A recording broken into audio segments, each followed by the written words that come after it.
Hello friends, Radhe Radhe. কেমন আছো সবাই? আশা করি ভালো আছো, সুস্থ আছো। আমরাও কিন্তু বেশ ভালো আছি। মো লাইফস্টাইল ব্লগে তোমাদের ওয়েলকাম আর অনেক অনেক ভালোবাসা দিয়ে আজকের ব্লগটা তোমাদেরকে সাথে নিয়ে শুরু করলাম। তো আজকের ব্লগের থাম্বনেল দেখেই বুঝে গেছো আজকে কি টপিক নিয়ে তোমাদের সাথে কথা বলবো। আমরা গৃহিণীরা চাইলেই না, সাধারণ হাউসওয়াইফ যারা আমরা সবসময় ঘরে থাকি, সবসময় আমাদের মধ্যে একটা নেগেটিভিটি কাজ করে, একটা হীনমন্যতায় ভুগি। তো আমরাই পারি আমাদের মন থেকে, বাড়ি থেকে নেগেটিভ এনার্জিকে দূর করে পজিটিভ এনার্জি আমাদের বাড়ির ও মনের মধ্যে আনতে। আমি কি ফলো করি সেটাই তোমাদের সাথে শেয়ার করব কথার মাধ্যমে, আর এসব করে কিন্তু আমি উপকৃত হয়েছি, সেটাও শেয়ার করব। কথা বলতে বলতে আজকে সকাল সকাল আমি ঠাকুরের জায়গাটা পরিষ্কার করে নিলাম। সপ্তাহে আমি এরকমভাবে যে বৃহস্পতিবার হোক শনিবার হোক আমি একটা দিন ঠাকুরের জায়গাটাকে পরিষ্কার করে থাকি। যেহেতু ফুল তারপর ধূপ এগুলো দেওয়া হওয়া থাকে, তারপর সন্ধ্যাবেলায় ধুনো জ্বালানো হয়, তো একটু ছাই এসব পড়ে থাকে, তো প্রতিদিন তো আর ঝাড়া হয় না, তাই সপ্তাহে একদিন ভালোভাবে ঠাকুরের জায়গাটা ঝেড়ে নিই। তারপর এই কোণার মধ্যে যেটুকু ময়লাটা পড়ে সেটাকে আবার ঝাঁটা দিয়ে পরিষ্কার করে নিই। আর এখন প্রত্যেকটা রুমে যা যা ফার্নিচার আছে সেগুলো ডাস্টিংয়ের পালা। তো এখন দেখো টুকটুক করে ডাস্টিংগুলো করে নিচ্ছি। আর প্রতিদিন একটা শুকনো কাপড় দিয়ে হালকা হাতে ঝেড়ে নিয়ে থাকি। প্রতিদিন তো আর কলিন বলো জল দিয়ে এরকমভাবে ভিজিয়ে কোনো রকমই আমি পরিষ্কার করি না। একটা শুকনো কাপড় দিয়ে তারপর ভালোভাবে আয়না বলো, তারপর এই যে যত জিনিস রাখা থাকে ড্রেসিং টেবিলের উপরে প্রত্যেকটা জিনিসকে একটু মুছে নিই। আর তারপর যা যা ফার্নিচার আছে টুকিটাকি সেগুলোকেও একবার ভালো করে এই ন্যাকড়াটাকে দিয়ে মুছে নিই। তাহলে প্রতিদিনের জিনিস কি প্রত্যেকদিন ভালোভাবে পরিষ্কার পরিচ্ছন্নই থাকবে।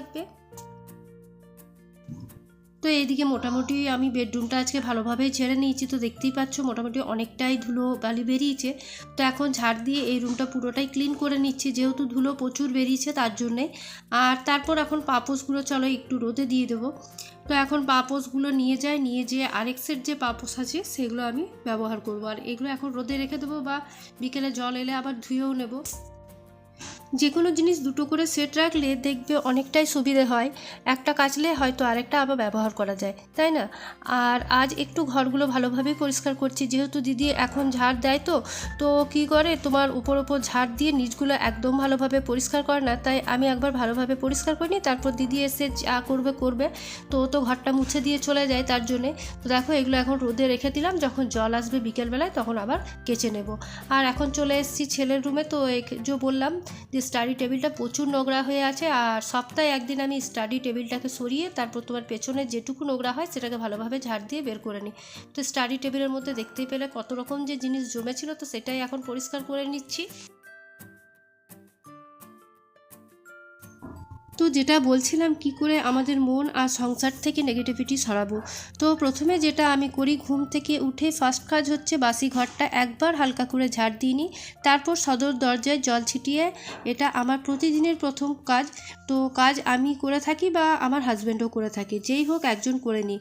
আর তারপর তোমার সমস্ত জানলা, ঘরে যতগুলো জানলা আছে সবগুলোই খুলে দিই, যাতে ফ্রেশ সানলাইটটা ঢুকতে পারে ঘরের মধ্যে। শীতকালে বলে জানলা বন্ধ করে রাখবো, তাতে না বেশি নেগেটিভিটি কাজ করে। জানি শীতকালে হয়তো খুব ভোরে ভোরে খোলা হয় না, তবুও 8টা সাড়ে 8টার পর আমরা কিন্তু প্রত্যেকেই জানলা দরজা সব খুলে দিই। তো আমি কিন্তু প্রতিদিন সেটাই করি। হয়তো খুব ভোরে শীতকালে খুলতে পারি না, কিন্তু 8টা সাড়ে 8টা নাগাদ প্রত্যেকটা জানলা দরজা খুলে দিই, যাতে আমাদের ঘরে ফ্রেশ সানলাইটটা ঢোকে, তার জন্য। এবার তোমাদের সাথে থার্ড পয়েন্টটা শেয়ার করি। বাড়ির যে কোনো একটা কর্নারে গ্রিন কর্নার ক্রিয়েট করো, মানে সবুজ কর্নার ক্রিয়েট করো। কিছু সবুজ গাছপালা, মানে যেটা হতে পারে মানি প্ল্যান্ট, এরিকা প্ল্যান্ট, ঝিঝি প্ল্যান্ট, মানে যে কোনো ইনডোর প্ল্যান্ট হতে পারে। এগুলো তোমাদের বাড়িতে ঘরে এয়ার পিওরিফাইড করবে, প্লাস এগুলো ঘরে রাখা ভীষণ ভালো। কিছু কিছু গাছ আছে যেগুলো ঘরে রাখা ভীষণই ভালো, মনে পজিটিভ এনার্জি আনে, তাই না? তো এরপর নেক্সট পয়েন্ট হলো, কোনো ভাঙা জিনিস বা বন্ধ জিনিস বাড়িতে রাখবে না। যেমন ইলেকট্রনিক জিনিস বেশিরভাগই কিন্তু ভাঙা আমরা বাড়িতে রেখে দিই, যেহেতু দাম থাকে সেজন্য আর ফেলতে ইচ্ছে করে না, কিন্তু একদমই রাখবে না। তারপর হচ্ছে ঘড়ি কিন্তু আমাদের বন্ধ রাখা উচিত নয়।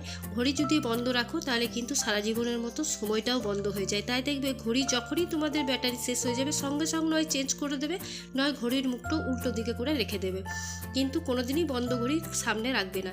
এতে কিন্তু সত্যিরই একটা নেগেটিভিটি কাজ করে। এরপর বলি, বাইরে বেরোতেই সিঁড়িতে কোনোদিনও জুতো, ঝাঁটা, নেতা, তারপর অপ্রয়োজনীয় জিনিস, ডাস্টবিন কখনোই রাখবে না। এটা কিন্তু ঘরে নেগেটিভিটি আনে। আমরা কিন্তু নিজেরাই কিছু ঘরের জিনিস ভরে নেগেটিভিটি নিয়ে আসি। প্রত্যেকটা জিনিস যদি প্রপার জায়গায় থাকা হয় বা থাকা দরকার, জুতোর জায়গায় রাখা উচিত, ঝাঁটার জায়গায়। সদর দরজার সামনে রাখলে যখন তুমি বাইরে বেরোবে, তখন যদি তুমি ওই দরজার সামনে নেতা ঝাঁটা জুতো দেখিয়ে বেরো, তাহলে কিন্তু দেখবে যে কাজটা তোমার সফল হবে থাকে সেটা কিন্তু একদমই তোমার সফল হবে না।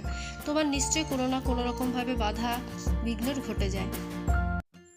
তারপর রান্নাঘরে দেখবে ভাঙা বাসন, ভাঙা বাটি, এইসব জিনিস একদমই রাখতে নেই। এগুলোতে অলক্ষ্মীর বাস হয়, তাই এগুলো একদমই রাখবে না।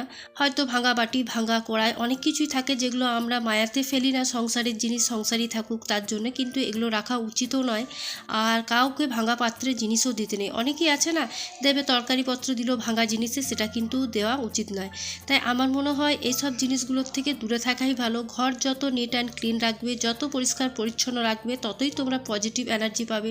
আর ঘরের মধ্যে সবসময় না একটা চড়া লাইট জ্বালিয়ে রাখবে। ওই যে ঝিমিয়ে থাকে যে লাইটগুলো, সেগুলো কিন্তু একদম জ্বালাবে না। লাইট যদি তোমার ভালো থাকে, তাহলে লাইটের আলো যদি ভালো হয়, তো ঘরের মধ্যে একটা পজিটিভ ভাইবস কাজ করে। আর যখনই দেখবে লাইটগুলো ঝিমিয়ে আছে, তখন কিন্তু একটা নেগেটিভ ভাইবস কাজ করে। তো যাই হোক, অনেক কথাই বললাম।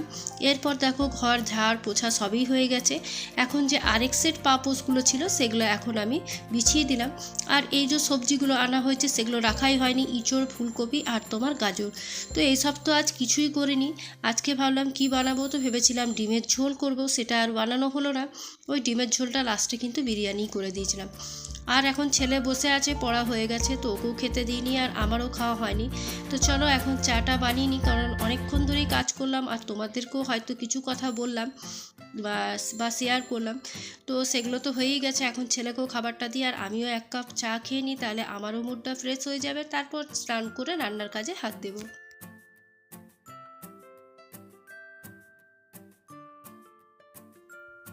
তো আজকে আর রুটি তরকারি আর কিছুই বানালাম না। আজকে দুটো ওই ক্রিম দেওয়া পাউরুটি নিয়ে এসেছিলাম আর তোমার গরম গরম চা। তো বেশিরভাগ সময় ছেলে চাটা খায় না, কিন্তু মাঝে মাঝে দিয়ে থাকি শীতকালে। আর গরমকালে একদমই চাটা খায় না, হয়তো শরবতটা একটু বেশি খেয়ে থাকে। ওই গ্লুকন্ডির শরবত দিই বা লেবুর দিই বা যে কোনো জিনিস, ওই তোমার তরমুজ থাকে, এসব দিয়ে ওকে পেটটা যতটা ঠান্ডা রাখা যায় সেরকমভাবে তোমার হেলদি ড্রিঙ্কগুলোই দিই।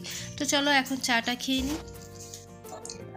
আর এই ছোটো রুমটা তো এতদিন তো জানলা খুলতে পারতাম না, যেহেতু গাছগাছালা ছিল তার জন্যে। তো দেখো এখন এই জানলাটা খোলাতে এই বেডের মধ্যে বেশ তোমার রোদটাও পড়ছে আর দেখতেও ভালো লাগছে, তাই না?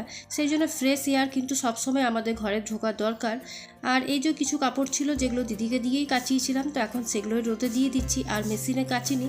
আর তারপর সকাল সকাল তো অনেক কাজই থাকে, যেগুলো করা হয়ে গেছে। আর এখন সময় ওই 10টা মতন বাজে। তো ব্যাস এই যে ঘরের আশি বাসি যা সমস্ত কাজ আছে, সমস্ত কাজই কমপ্লিট হয়ে যাওয়ার পর কাপড়গুলো মেলে তারপর রান্নার কাজে হাত দেবো। আর রান্নার কাজ বলতে তো আজকে বললামই, ভেবেছিলাম ডিমের ঝোল, তারপর ইঁচড়ের তরকারি, তারপর ফুলকপি, এগুলোর মধ্যে কিছু একটা করব, কিন্তু লাস্ট পর্যন্ত আর ডিমের ঝোলটা করিনি। আর কিছু মটরশুঁটি ছিল যেগুলো তোমার খারাপ হয়ে যাচ্ছিলো বলে আজকে ছাড়িয়ে কন্টেনারের মধ্যে ফ্রিজে স্টোর করে রেখে দেবো। ওই 1/2 কিলো মতন আনা হয়েছিল, তো কিছুটা তোমার শেষ হয়েছে আর কিছুটা রাখাই আছে। তো সেটাই ভাবলাম একবারই ছাড়িয়ে তারপর ফ্রিজে স্টোর করে রেখে দিই।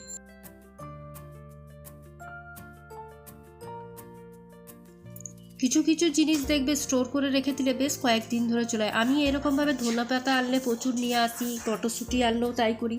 তো দেখো এই কটা তোমার মটরশুঁটি বেরিয়েছে। আর এখন মটরশুঁটির বীজগুলো এতটাই তোমার পেকে পেকে যাচ্ছে, তার জন্য আর কচুরি বলো যাই বলো করে খেতে ভালো লাগছে না। ওই তরকারির মধ্যে একটু একটু দিয়ে ওই মটর দিয়ে বা মটর পনির বা কিছু করলাম, তখন সেটা ব্যবহার করা হচ্ছে। আর এখন এই যে 6 পিস ডিম, এগুলো দিয়ে দিই। আর 6টা কিন্তু আমি একা খাবো না, এখানে আমার ভাসুরের ছেলের ও ডিমটা প্রত্যেক দিন ভাজা বা তরকারি করে দিই কিছু একটা, তো সেটাই এখন রেডি করে দিচ্ছি। আরেকটা বিশেষ পয়েন্ট যেটা হচ্ছে, সন্ধ্যাবেলায় অবশ্যই ধুনো বা কর্পূর কিন্তু জ্বালাবে, এতে কিন্তু পজিটিভ এনার্জি আমাদের বজায় থাকে। তো চলো আজকের ভিডিওটা এখানেই শেষ করছি, কালকে আবার একটা নিউ ব্লগ নিয়ে তোমাদের সাথে দেখা হবে। আর এখানে দেখো পুচুন সোনা এখন আমাদের গান চালিয়ে দিয়েছি, তো তাতেই নাচছে। তো আজকের ব্লগটা এখানেই শেষ করলাম, আজকের মতন এইটুকুই, টাটা।